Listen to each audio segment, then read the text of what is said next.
We are so pleased to have back on Tings Csak. She's a researcher and art director at the Tricontinental Institute for Social Research. Tings, welcome back to the China Report.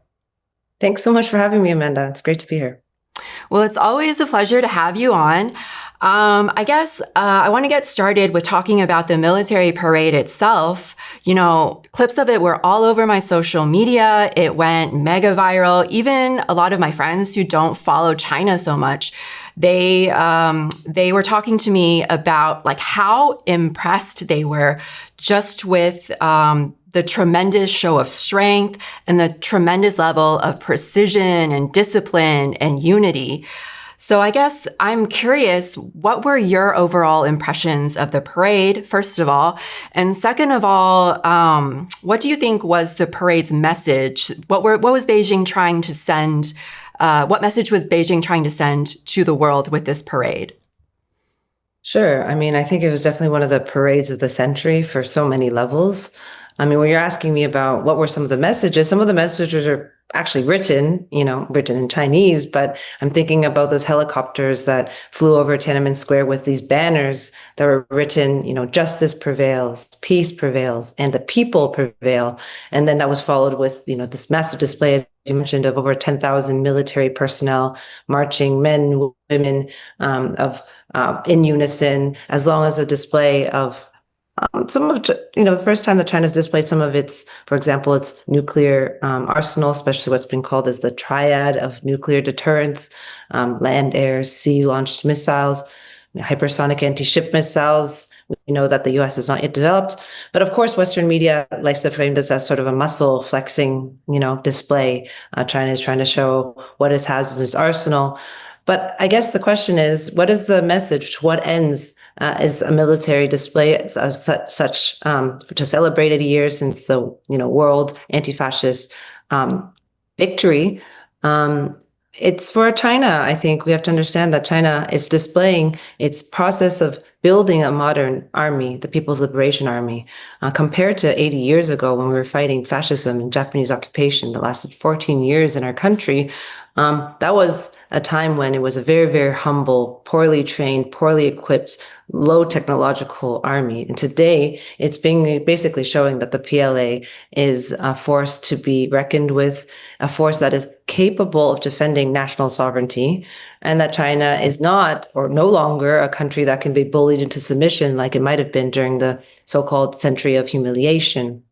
And it's important to note that showing this kind of military might, China is a country that hasn't fought a war in nearly 50 years and hasn't been engaged in, military occupations, the starting of war, the kind of regime change exercises that we see Western countries very much like to engage with. So this show of strength is really a show of national sovereignty, of national defense, of showing that this is a country that in this sort of new Cold War climate, really imposed by the US and its allies against China, China will defend itself if it needs to. And I think another important message that comes out of this is this, constant referring to national rejuvenation.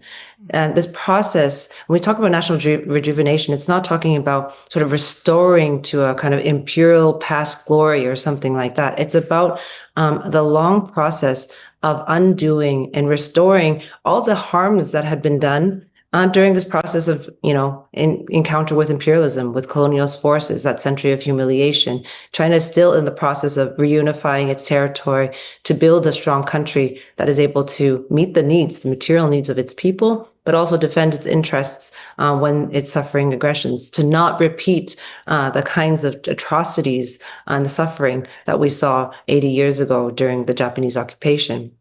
And I think another message that was really strong is that when in celebrating both the Chinese people's victory against Japanese aggression, it was also framed in a very internationalist sense. It's framed as China's contribution, not only as a national victory, but as a contribution to the salvation of really human civilization.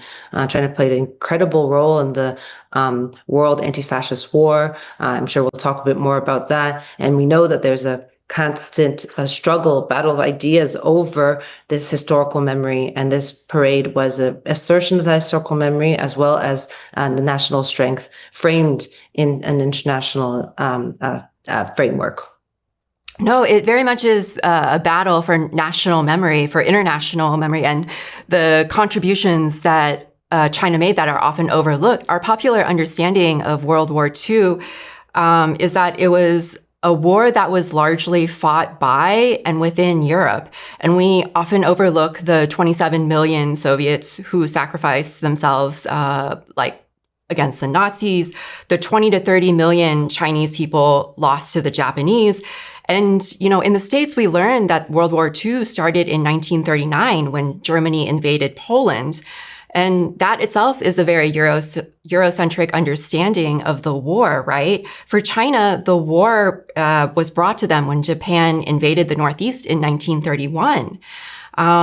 This was known as the September 18th incident, and this event had reverberations across the world. In many ways, it encouraged other fascist leaders to follow suit as well, right? Mussolini was inspired by this act of Japanese aggression to invade Ethiopia. Hitler often cited this event in internal discussions as evidence of Western weakness, and he used it to pursue his own aggression across Europe. So I know that the Tricontinental is planning a webinar for the anniversary of September 18th. Can you talk a little bit about this historical event and its significance for people in Asia and the global South? And, what is lost when this event is overlooked in our historical memory? Yeah, absolutely. I think, at Tricontinental, we love to talk about this battle of ideas, right? And of course, this battle of ideas is also over this historical memory, which we really want to highlight in the event. And also, I think in the discussion we're having right now, both, as you said, in when did World War II start, whether it's the invasion of Poland, or I think for many people in the US, it's the attack on Pearl Harbor that really pushed US into the front lines. Also, who won World War II, who made the core sacrifices. I mean, many polls have been showing, especially around citizens of US and Europe, that increasingly think that it's the US that really contributed to most to the Second World War victory. This is really an intentional, let's say, rewriting of history and an erasure of nearly a decade of brutal warfare in Asia that preceded these dates. And so I think September, this month, highlights a few important dates. We just talked about the parade that was September 3rd, celebrated right after Japan surrendered on the 2nd of September to officially end the World Anti-Fascist War. And we also have the September 18th, which you mentioned, or the 9/18 incident, when the Japanese imperial forces launched a false flag attack near today's Shenyang and triggered a wide war of aggression across Asia, reaching Korea, Vietnam, Cambodia, Laos, Thailand, Malaysia, Philippines, what was called the Dutch East Indies at that point, where today's Indonesia, Singapore, you name it. Lots of parts of East, Southeast, and even South Asia were really impacted by Imperial Japan's sort of fascist ambitions on the continent.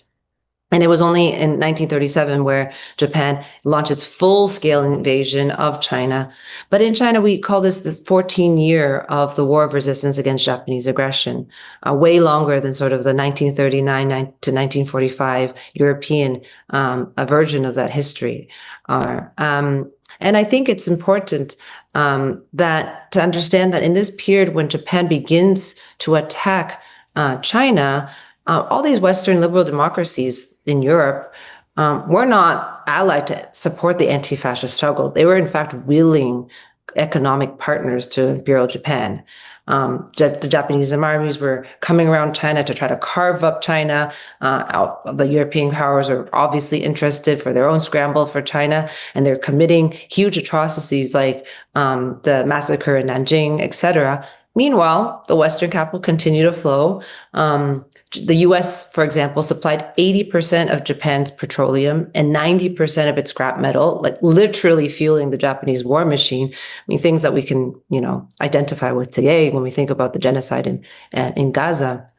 And so I think it's important. There's many elements of restoring this history, not only the complicity of many of these Western states as an early part of World War II history, but also claiming the other front lines of battle where tens of millions of people resisted and struggled and died in the victory against fascism. This is completely erased from this Western monopolized narrative that systematically erased contributions of, socialist countries like the Soviet Union and the socialist-led forces, the communist forces in China that was really the spearhead of the resistance, even though the People's Republic of China had not yet been formed.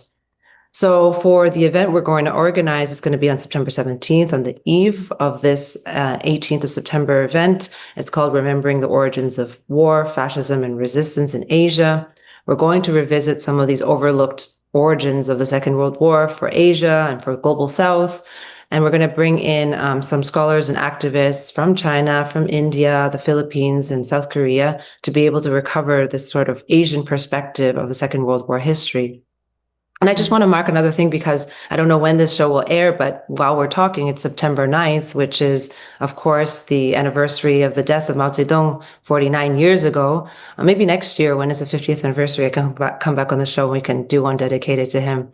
I think in this period, it's also important to note that, there are huge amounts of, theoretical and practical advances that were made from the communist movement to understand what Japanese fascism was, what was the international fight against fascism, and how did that link to the national liberation struggles, things from how we understand the principal contradiction to writing about the protracted war. So I think in that way, a lot of those contributions from Mao Zedong's thinking also contributed to the communist struggle, which led and fought against the vast majority of Japanese forces in the duration of those 14 years of aggression, and really held back and without giving up at any moment. I mean, it's really defensor not only of China, but of Asia and for the world, humanity that was fighting against fascism. So a few minutes ago, you mentioned Nanjing, and that in itself is another site of struggle for this historical memory. I want you to talk about this significant event, this Nanjing massacre. This was a genocide perpetrated by Imperial Japan that often gets overlooked, right?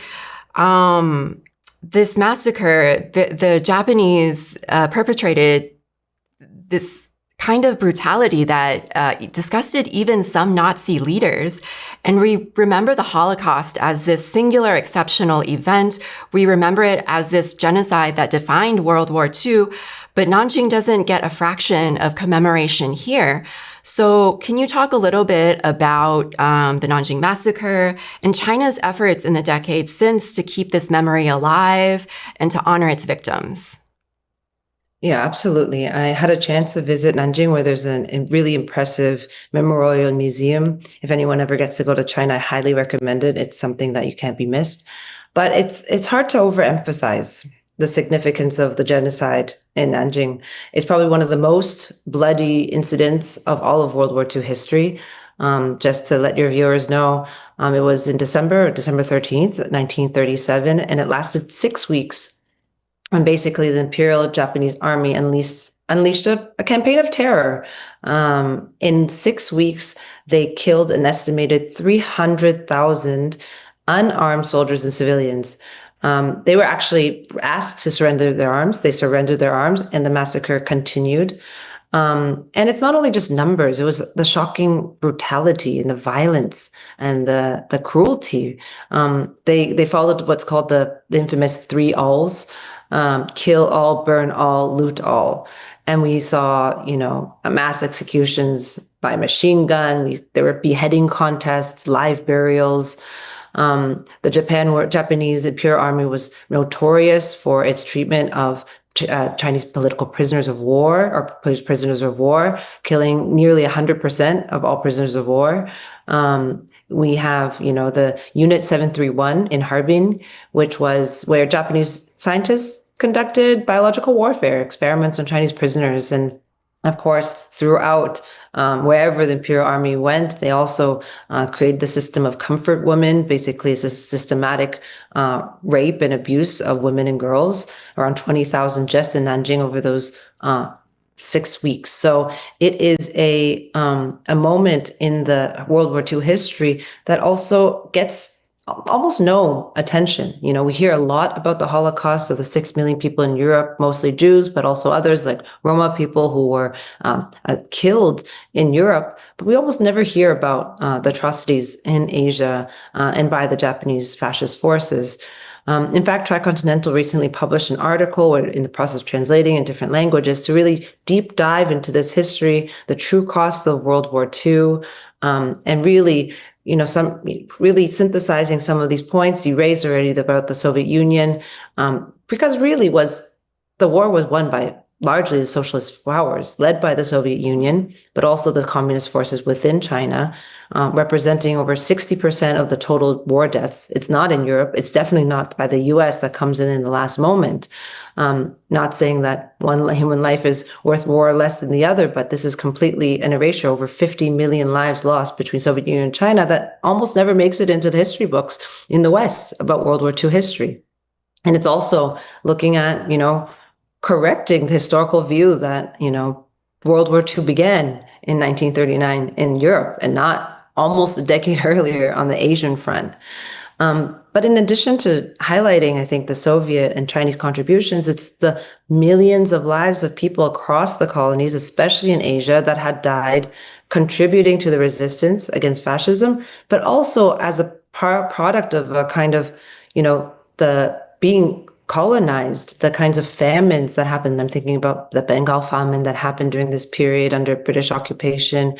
We had basically this continuous extraction of wealth from these colonies as they were also participating on these war efforts. So there's a whole third world history in the struggle against the fascism that we need to also recover, recuperate, and continue to tell, because it's also about, you know, defending this history for our future.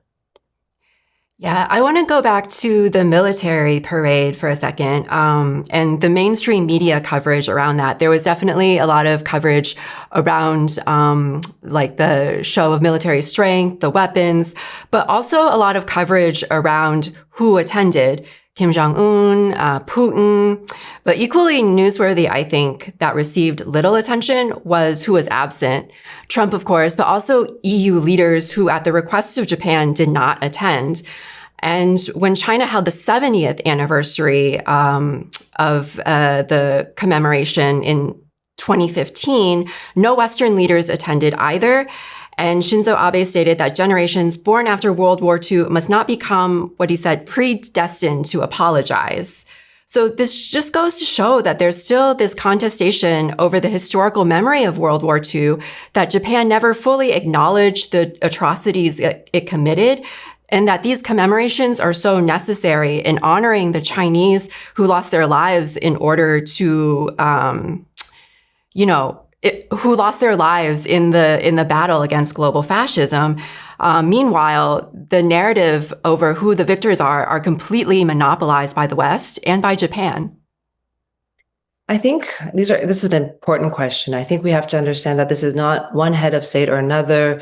It is part of a geopolitical strategy that really was established after the end of the World War II.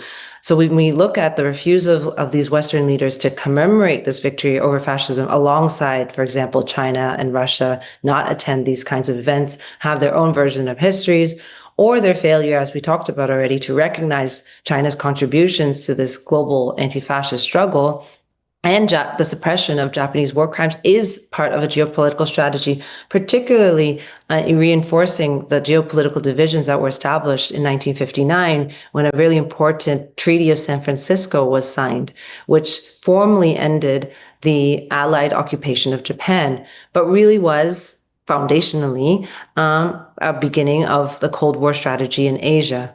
And surprisingly, when they were trying to sign this agreement to end the occupation of Japan and kind of create this post-war new world order, neither the Soviet Union nor the People's Republic of China were invited to sign as parties, despite their massive contributions and sacrifices. So we understand this already process post-war was orchestrated by the US and its allies with a specific goal. The goal was that you were going to keep Japan as a permanent military base and anti-communist bulwark to kind of contain these other large communist societies around, primarily Soviet Union and China, but also others like Vietnam and DPRK, etc. So when we look at how Western leaders act in relation to this erasure of this history, in relation to not celebrating with Chinese leaders or Russian leaders, etc., is part of this 7-decade-long pursuit of maintaining a certain geopolitical order, and with socialism still being carried on as a banner by China, of course, no longer with the Soviet Union today. And so I think we can see those continuities. Soviet Union, now Russia, and the PRC still as principal enemies from this old Cold War logic to the new Cold War logic. So I think we can see these kinds of actions in that same historical framework.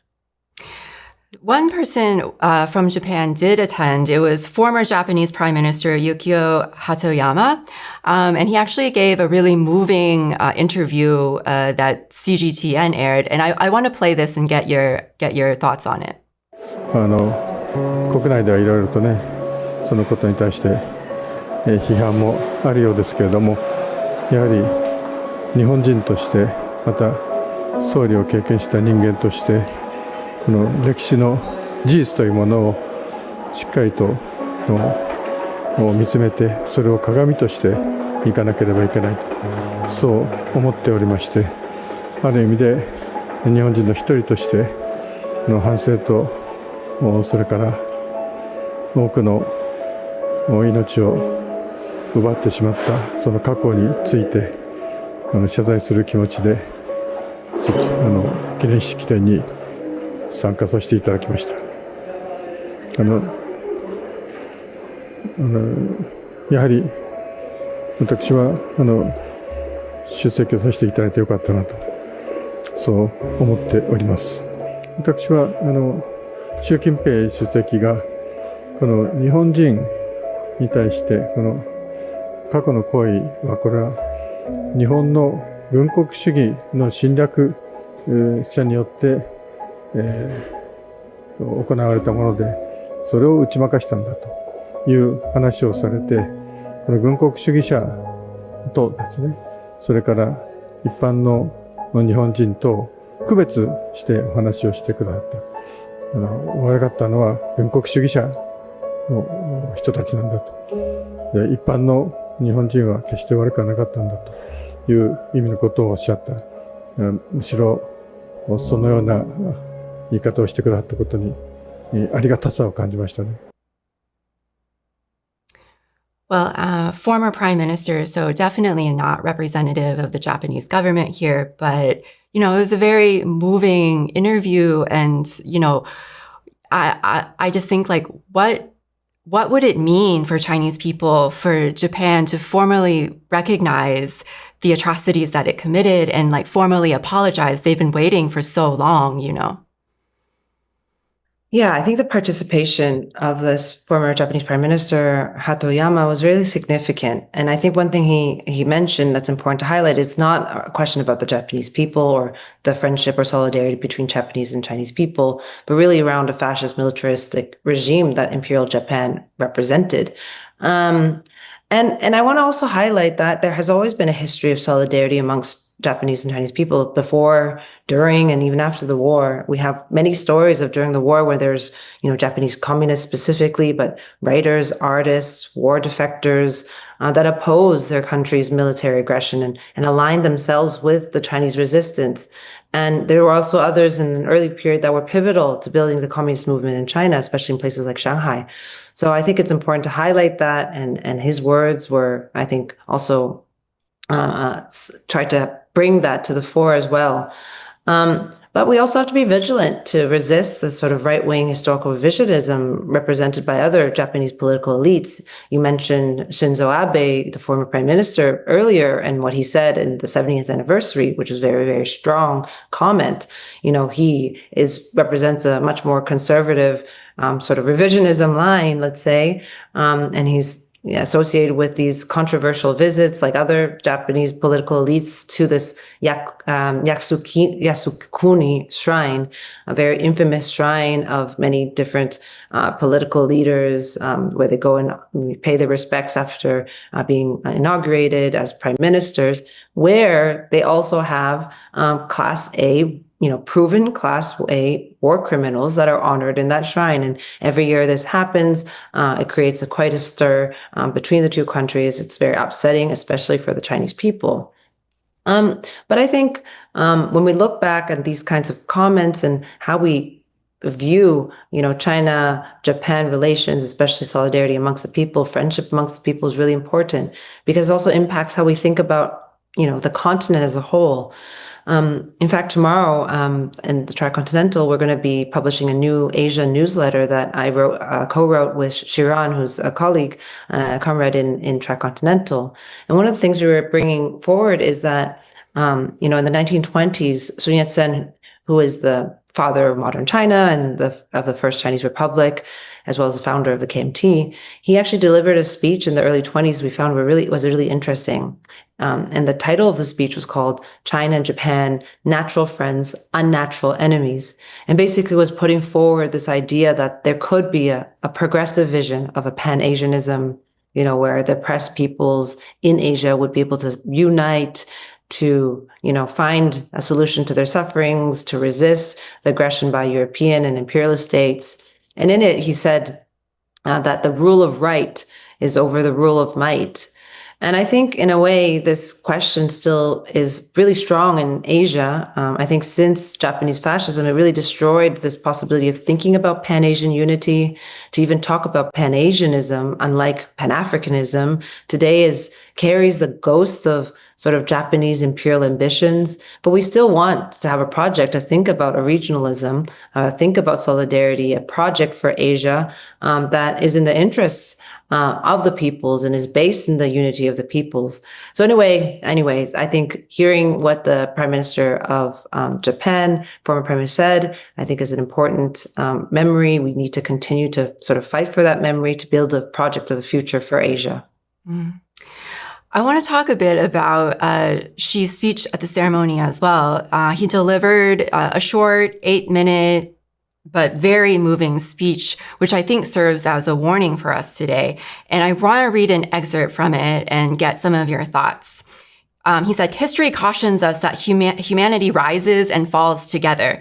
Only when all countries and nations treat each other as equals, coexist in peace, and support each other can we uphold common security, eradicate the root cause of war, and prevent the recurrence of historical tragedies. Today, humanity again has to choose between peace and war, dialogue and confrontation, win-win cooperation, and zero-sum game. The Chinese people firmly stand on the right side of history and the progress of human civilization. We will remain committed to the path of peaceful development and join hands with all peoples around the world in building a community with a shared future for humanity." So I think about this speech and I think about, how the U.S. completely cast itself as the heroes of World War II, erasing the contributions of the Soviets in China, as you talked about earlier, and cast the economic development of Japan as part of this redemption narrative post-World War II.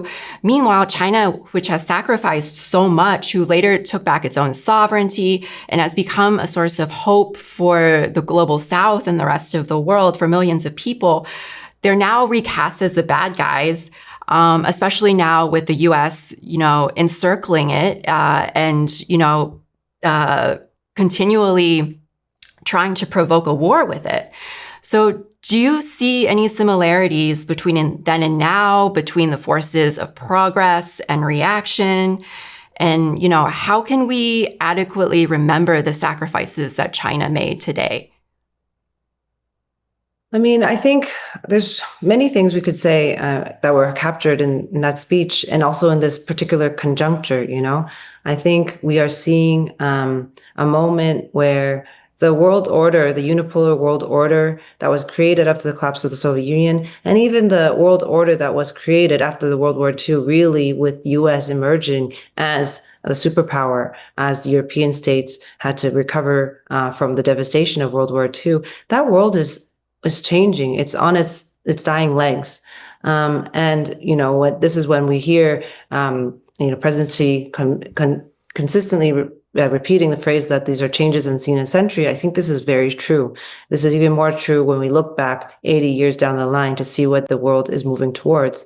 And as this old world order is waning, it's going to be increasingly violent. We see an increased turn to militarization, military occupation, military aggressions as a response to sort of compensate for its lost political space, political sort of morale, its economic capacities, and increasingly militarism is a response to sort of recuperate or maintain a certain hegemony. So when we talk about the banner of peace, it's not empty words.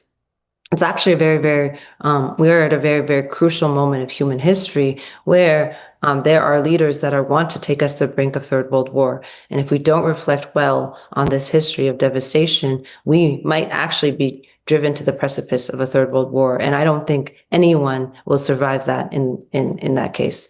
I think one of the things that I also really enjoyed from Xi's speech, he said something that actually harkens back to that Sun Yat-sen vision of the world around rule over right and rule of might.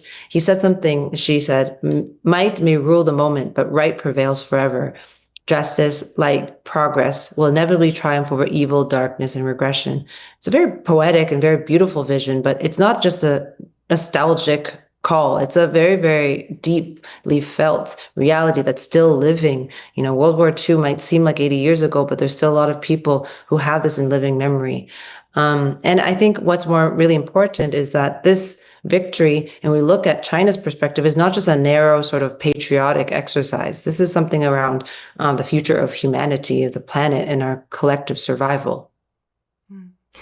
Well, Tings, I know you have a really busy day today, so I'm so glad that you were able to join us.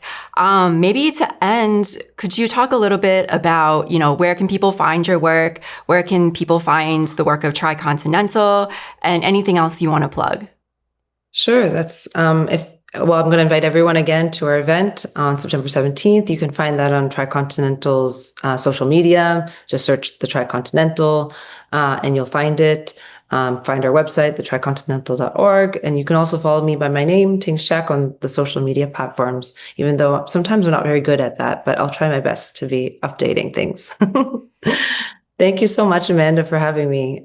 This is an excellent show, and I'm always promoting it to everyone that wants to learn more about China but doesn't have much access to China. Thanks so much, Tings. We really appreciate your work. And, you can come back anytime, and you can definitely come back a year from now to talk about the 50th anniversary of the death of Mao. We look forward to that one. Yes, let's plan for it. 偷偷告诉大家，我最近发现了新法宝 Royal Face 逆时奇迹系列，它有活肤露、全效精华，还有精华霜。尤其我皮肤比较偏干，所以我非常的注重保湿。保湿做得好，肌肤自然烹润。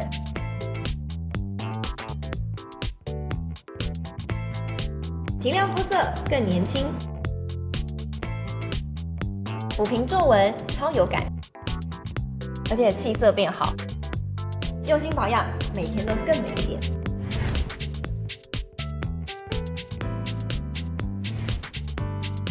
美吧。